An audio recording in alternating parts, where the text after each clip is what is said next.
was soaked, cold, and furious, and when the woman behind the counter told me the room was already taken, I nearly cried. "You said you had one left," I snapped, brushing wet hair out of my face. "I called 20 minutes ago." "You and 5 others," she said with a sigh, not unkind. "It's the storm. People are pouring in from all over. One minute we had 3 rooms, the next. Then why tell me it was mine?" "I didn't," she said carefully. "I said there was one left. You said you were on your way. Then someone else walked in 5 minutes later and paid for it. I can't. I need a room." She looked at me with the weariness of someone who'd spent her whole day managing panic and soaking wet strangers. "There's one possibility," she said. But I hesitate. "Try me. There's a guest in one of the doubles, a man. Traveling alone. He asked for privacy, but with everything full. I could ask if he'd be willing to share. With me." She lifted her eyebrows. "You don't have to, but it's either that or sleep in your car." A bolt of thunder cracked just outside. Rain battered the windows like it was trying to get in. I clenched my jaw. "Fine. Ask him." She disappeared down the narrow hallway.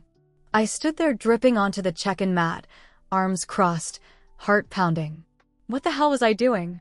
A few minutes later, she returned. "He says it's fine," she said. "He won't bother you. Already said you can take the bed by the window." I hesitated. "He's older," she added. "Keeps to himself. If I had any reason to worry, I wouldn't even offer." I nodded. "Barely. Roommate." End of the hall. The hallway smelled like old wood and damp carpet. I knocked on the door lightly. No answer. I knocked again, harder. Finally, it opened. He stood there in a dark t-shirt and jeans, barefoot, with a towel around his neck. His hair was damp. A streak of gray ran through it. Late 40s, maybe. Early 50s. Hard to tell in the dim light. He looked at me. Not surprised. Not annoyed. Just tired. "This okay?" he asked, voice low. I nodded stiffly. He stepped back without a word. The room was small. 2 twin beds. A lamp between them. 1 chair, a window, a dresser. No TV. No distractions. I dropped my bag by the nearest bed and peeled off my wet jacket. "You'll want to hang that," he said, pointing toward the radiator. I didn't respond. He didn't press. I slipped off my boots, peeled off my socks. My feet were already numb. He sat back down on his bed with a book, didn't even look at me again. "I didn't mean to crash your night," I said, not sure why. "You didn't," he replied. "I don't sleep much anyway." Thunder cracked again. I jumped. He didn't. I sat on the edge of the mattress, gripping the damp fabric of my jeans. "Did you come for the storm?" I asked, instantly regretting how stupid it sounded. He glanced up. "No." Silence. "Just passing through?" He closed the book slightly. "You don't have to make conversation." "It's fine." I nodded quickly, embarrassed. "Sorry." He didn't answer. Just turned off the lamp on his side. The room dimmed to a soft yellow glow from the hallway light under the door. I lay back slowly, arms crossed over my chest, staring at the ceiling. Rain thudded hard against the windows. Wind whistled through the cracks. He spoke again. "You'll be warmer if you get under the blanket." I hesitated, then did. It smelled clean. Cotton and something faintly familiar like cedar. He rolled to his side, back facing me. I lay there, eyes open, heart pounding harder than it had any right to. He didn't say anything else. I listened to the rain, to his breathing, to the quiet hum of the old radiator heating up. Somewhere around 3 a.m., I finally slept. But even in dreams, I felt the weight of the silence between us, like a string pulled tight across the room, neither of us daring to cut it or pull it closer. And somehow, that string kept me grounded more than anything had in weeks. I woke to silence. The kind of silence that follows a night of thunder like an apology. The storm had passed. The rain had stopped. And for a moment, I didn't know where I was. Then I turned and saw the other bed. Still made. Empty. He was gone. I sat up slowly, blanket tangled around my legs, heartbeat quick even though there was no reason for it. A glance at the clock, 7:12 a.m. The sky outside was still gray, but softer now. The kind of gray that holds back light, not dread. I wrapped the blanket around my shoulders and stepped toward the window. The beach below was empty. Wet. Wind rippled. But calm. The guest house groaned as it settled, old wood breathing out after a long night. Then the door clicked. I turned. He stepped in holding 2 paper cups and a bag. Sorry, he said. Didn't want to wake you. You didn't. He held out a cup. It's not great coffee, but it's hot. I took it. Thanks. He set the bag on the dresser. Pastries, 1 plain, 1 with something sweet on top. He didn't say which was for who. We sat in silence, 1 on each bed. Sipping, eating, not speaking, until I said, "You were right." He glanced at me. About the blanket. It helped. A flicker of a smile. Told you. More quiet. Then he asked, "What brought you here?" I blinked. To the coast. To this place. This weekend. I hesitated. Then, an engagement party I never showed up for. His eyebrows lifted slightly. But he didn't say anything. I kept going. I was supposed to be the bride-to-be. Perfect dress. Perfect man. Perfectly wrong. He nodded, like he understood more than I said. And you? I asked. He leaned back against the headboard. This time last year, my wife was dying. I froze. He didn't seem to notice my reaction. Stage 4. Found it too late. 3 months from diagnosis to silence. I set the cup down slowly. I'm sorry. He nodded once, eyes still fixed on some spot in the middle distance. She loved the ocean, he said. We came here for her 35th. Stayed in a guest house just like this. Different town. Same windows. And now, I come back every year. Same weekend. Sit with it. I swallowed hard. Does it help? Not really, he said. But it feels worse to pretend I don't remember. I looked at him. At the quiet way he carried that grief. Like a coat he'd worn so long it became part of his skin. We didn't say anything for a while. The coffee cooled in my hands. Eventually, he asked, "What would you have done if the room wasn't taken?" I smiled faintly. Probably driven to the next town and broken down crying in some parking lot. That sounds productive. It would have felt easier. Being alone always does. Until it doesn't. He looked at me. I haven't talked to anyone like this in a long time, I admitted. Me neither. I nodded. The room felt warmer now. Or maybe just less defensive. He stood and stretched. Shoulders rolled back, spine cracking softly. I was going to take a walk down to the shoreline, he said. You're welcome to come. I paused. Then stood too. Okay. We didn't talk much on the way down. The sky was still heavy with post-storm haze. Sand damp beneath our shoes. The ocean moved slow and wide, like it, too, was trying to remember how to breathe. We walked side by side. Not touching. Not close. But not strangers anymore. He asked, "Do you ever wonder why some people grieve louder than others?" I thought about it. I think some people need to bleed it out. Others just carry it. Which are you? Depends on the day. He nodded. We stopped at a low seawall. Saturday. Waves rolled in and out with a rhythm that made everything else feel very far away. Did she know? I asked quietly. That she was dying? I shook my head. That you'd still come here. That she'd live on in this place. He looked down. She always said I was the quiet one. The stuffer. The one who'd need reminders more than anyone. She wrote me letters before she passed. 5 of them. I held my breath. She told me to read one every year. But I haven't opened a single one. Why? He looked out at the water. Because the moment I do, it'll mean she's really gone. I reached over. Not to hold his hand, that would have been too much. But I placed mine on the stone between us. Close enough. I didn't leave because I didn't love him, I said. I left because I couldn't hear myself anymore. He nodded slowly. I get that. You ever think some people are meant to meet in silence? He looked at me then. Really looked.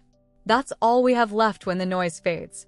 And somehow, that felt more intimate than any kiss I'd ever shared.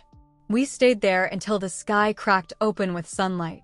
Neither of us said what we were thinking, but we didn't have to, because sometimes silence is the most honest thing two people can share. The tide had come in by the time we walked back to the guest house. Neither of us said much on the way. The silence between us had changed. It wasn't defensive anymore. It was soft, companionable, but also heavy, like it knew how much we were holding back. We stepped into the room again. It was warmer now, sunlight cutting across the beds in long golden lines. I peeled off my damp hoodie. He toed off his shoes and sat on the edge of his bed. I think I'll stay another night, I said quietly. He glanced at me. The room's still shared. I know. He didn't question it. I sat on my bed, legs crossed, hands in my lap. You said your wife wrote you letters. He nodded once, slowly. 5, I said. Have you ever read even one? No. Do you carry them with you? He hesitated. Yes. My chest tightened. Do you want to open one today? His fingers flexed. A pause. I don't know if I can. I nodded. Okay. He looked down. Then, quietly, I never told anyone about them. You're the first. I tried to smile. You don't have to read them out loud. Or even now. I just think maybe keeping them locked away is starting to hurt more than help. He rubbed a hand over his jaw. You might be right. I'm often right, I said, trying to make it light. He almost smiled. Almost. I was engaged once, I said. For almost 2 years. He looked up. His name was Jamie. We met when I was 19. He was everything I thought I wanted. Steady, predictable, sweet. But, I couldn't hear myself around him, I said. I didn't know what was mine and what was his. My voice got smaller, softer, until I couldn't recognize it anymore. He leaned forward, elbows on knees, listening. He proposed in front of 50 people. And I said yes, not because I meant it, but because I didn't know how to say no. And then, 3 weeks ago, I left a note and disappeared to the coast. He didn't respond right away. I get it, he said eventually. Sometimes it's not about leaving them. It's about returning to yourself. Yes. He stood, walked over to his bag, unzipped the front pocket, pulled out an envelope. Cream-colored, slightly worn, still sealed. He held it in his hands like it might catch fire. I haven't touched them since the funeral, he said. But I think you're right. It's time. He didn't open it. He just held it. Then, voice rough, would you stay here while I read it? Not talk. Just be. I nodded. Of course. He sat on the floor, back against the dresser, letter in his lap. His hands shook slightly as he broke the seal. I didn't watch him read. I looked out the window, giving him space. Minutes passed. Then I heard him exhale, a sound like glass cracking in slow motion. He pressed the letter to his chest. And for a long time, he didn't say anything. Eventually, I slid down from the bed, sat on the floor beside him, leaving inches between us. Not touching, just there. After a while, he said softly, she told me to stop punishing myself for surviving. My throat tightened. She said I made her feel safe, even in the end. That she forgave me for not being there when she got the news. That she knew I would have taken the cancer from her if I could. A tear slid down his cheek. She wrote it in blue ink. That was her favorite. I reached over, gently took his hand. His fingers closed around mine, not seeking comfort, just grounding himself. I'm glad you read it, I whispered. Me too. We stayed like that until the sun began to dip, a soft orange through the curtains. I don't want to go back to being a stranger to myself, I said quietly. You're not, he replied. You're someone who saw me when I didn't want to be seen. I looked at him, and in that moment, I realized something terrifying and beautiful. We weren't just sharing a room anymore. We were sharing the space where grief meets healing. And neither of us had flinched. The morning light was cruel in its honesty. Soft, yes, streaks of rose and gold filtered through the sheer curtains like a promise of peace. But for me, it felt like a spotlight. Like the universe was asking, what now? I was already awake when he stirred. I heard the shift of the blanket, the low creak of the floorboards beneath his feet. I lay still, eyes closed, listening to him move quietly around the room. Not tiptoeing, just respectful, thoughtful, the kind of quiet only someone who'd lived with pain for too long could master. When I finally sat up, he was by the window, arms folded, coffee mug in hand. His back was to me. He hadn't noticed I was awake. Or maybe he had, and just didn't want to push. "Did you sleep?" I asked, my voice rough with mourning and too many feelings I hadn't sorted yet. He didn't turn. A little. I pulled the blanket tighter around my shoulders. I didn't. He nodded, slowly. That tracks. I wanted to smile, but I couldn't. There was too much unsaid between us. And not the romantic kind, not yet. This was something older, deeper. Like grief had put its hand on both our shoulders and whispered, "Careful now." Finally, he turned. His eyes found mine. Tired. Kind. "Thank you," he said. "For yesterday." "You don't have to." "I do," he interrupted gently. "Because reading her words in this room, with you here, I don't think I could have done it otherwise." I swallowed. "You did it. Not me."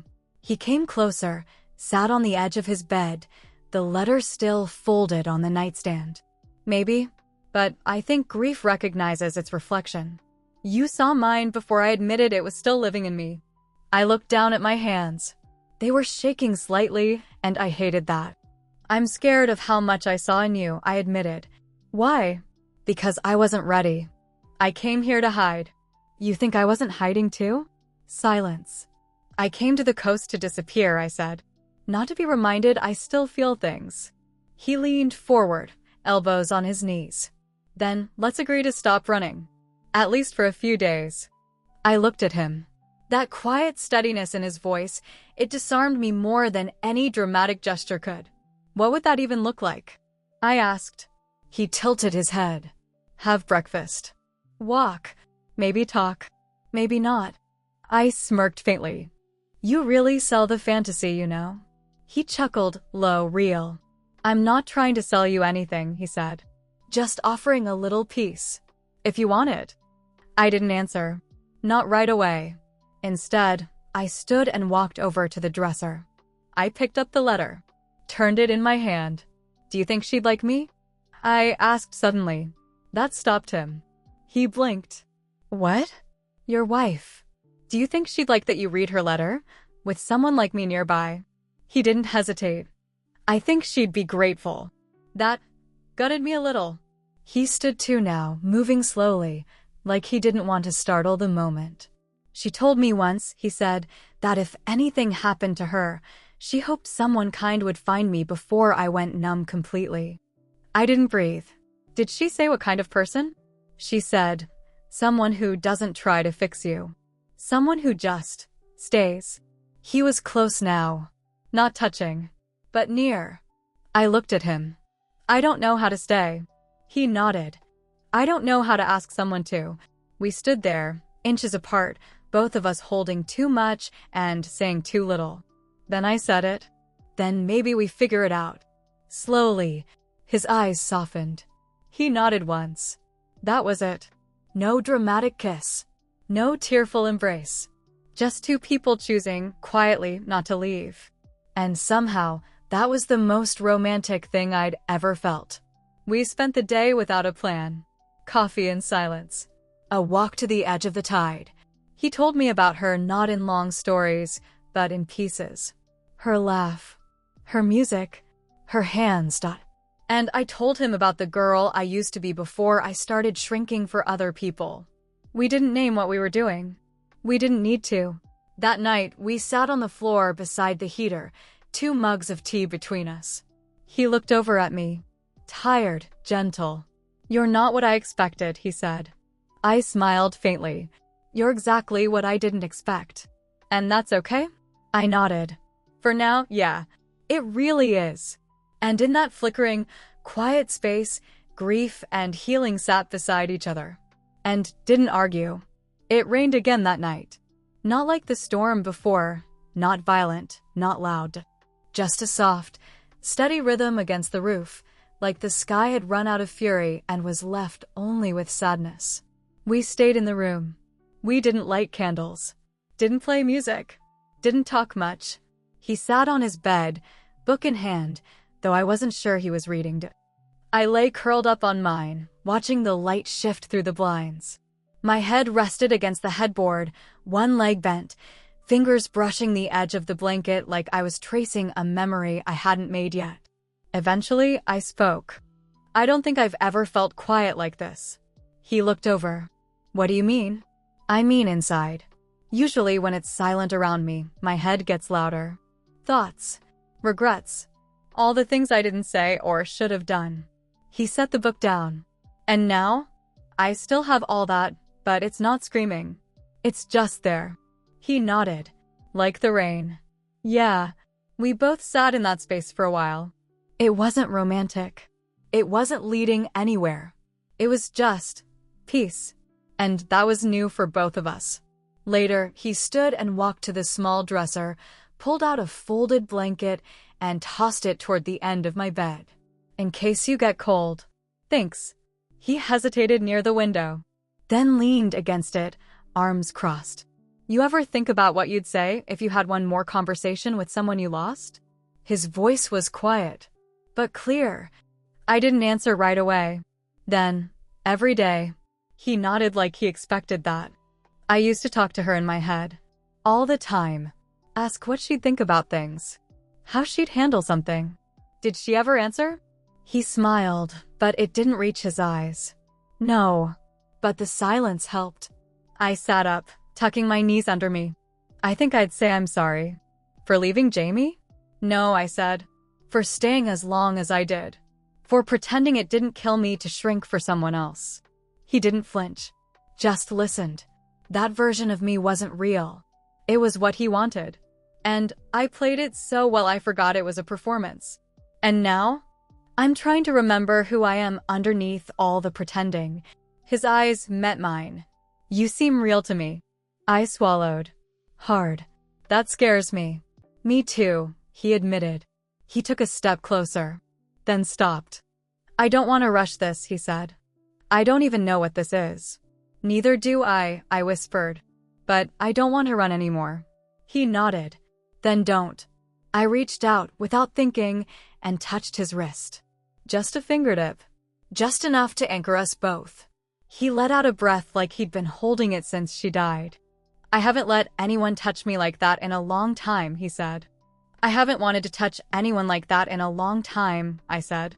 He turned his hand over, palm up, and I laid mine in his. We stood like that, wordless. The rain still whispering overhead. His thumb brushed across my knuckles, not like a promise, like a question. And my silence was the answer. That night, I didn't sleep in the other bed. But it wasn't about sex. It wasn't even about romance. I lay beside him, fully clothed, his arm resting around my waist. My cheek on his chest. His heartbeat slow and steady beneath me, like a sound I hadn't known I missed until I found it again. He didn't ask for anything. He didn't try to fix me. He just held me like I wasn't broken. And for the first time in years, I didn't feel like I needed to explain why I hurt. Because he already knew. Because he was hurting too. And together, we were just quiet. The kind of quiet you only get after a storm. The kind you fight to keep once you've heard what peace really sounds like. I woke before him. The room was still gray with morning. Soft light pressed gently through the curtains, brushing everything in shades of silver and ash. His arm was still draped over my side. Warm. Steady. I stayed like that for a moment, listening to his breathing, slow, even, quiet. I hadn't heard quiet like that in a man in years. Not the kind that comes from exhaustion or shutdown, but the kind born from stillness. from acceptance. I eased out from under the blanket, careful not to wake him, and sat on the edge of the bed. My bare feet touched the cold wood floor. I thought I'd feel unsettled, guilty, nervous. But I didn't. I just felt calm. And then I heard his voice soft behind me. "You always leave before the light?" I turned. He was awake now, his eyes open, watching me gently. I smiled. "I didn't mean to wake you." "You didn't." I was already halfway there. I turned fully to face him. Old habit, leaving first. "You don't have to." His voice didn't press. He wasn't asking for a promise, just offering a choice. I pulled the blanket around my shoulders. "Can I ask you something?" I said. He sat up, pillow behind his back. "Of course. What happens now?" He studied me. Not like he was trying to analyze, more like he was making sure I really wanted an answer. "We can go back to separate rooms," he said. "Go back to polite distance. Or we can keep doing this. Quietly, carefully, and if I mess it up, then we'll talk about it. And try again." It was such a simple answer. So unguarded. So adult. I laughed, short and breathless. "Why do you make it sound so easy?" "Because hard is all I've known for the last 3 years. And I'm ready for something that feels less like survival and more like living." I walked back over to the bed, sat beside him. "You know this is temporary, right? This room? This guest house?" "Sure, but not us." He paused. "No," he said. "Not unless we want it to be." I looked down. My fingers curled into the edge of the blanket. I'm scared of needing someone again. "So am I. What if I get used to you and then you leave?" He reached over, took my hand. "Then I'll leave honestly. But I'm not planning on it." Silence. Then I asked, "What if I stay?" He smiled. Small, warm, real. "Then I'll make coffee." Before I continue, I just want to say thank you. These stories are real. They're mine. And I share one every day. If you want to hear more, subscribe. That afternoon, we walked along the coast again. The sea had calmed, but the sky still wore its clouds like armor. We didn't talk much, but our hands brushed a few times. Once, he laced his fingers through mine without asking. I didn't let go. We passed a small bookstore, tucked into a corner near the marina. He paused. "She used to love places like this," he said. "We'd spend hours inside. She'd read the first line of every book before she bought one." "Why?" She said the first line told her whether the story was worth falling into. I looked at the door. "Do you still go in?" He shook his head. "Not until now." We stepped inside. It smelled like dust and old pages. The kind of place where time slowed down just enough for memory to catch up. We wandered separately at first, then met near the poetry section. He held out a book, opened to the first page, handed it to me. I read it silently. Some silences are full of things waiting to be said. He didn't need to explain why he chose it. We bought it together. That night, back in the room, I watched him tuck the receipt inside the cover. He placed it on the dresser next to the letter from his wife. He caught me watching. "She'd like you," he said. My throat tightened. "I hope so." He stepped closer. "She'd like that I was starting again. She'd like that it wasn't loud or sudden. Just real." I touched his chest, right over where the weight used to live. "Thank you for letting me in. Thank you for not walking out the moment it got too real." I smiled. "I almost did." "I know. I saw it. And you stayed anyway." "Always," he said. "Unless you tell me not to." I leaned into him, rested my forehead against his. "I won't," I whispered. And that night, we didn't fall asleep in each other's arms because we needed to be held.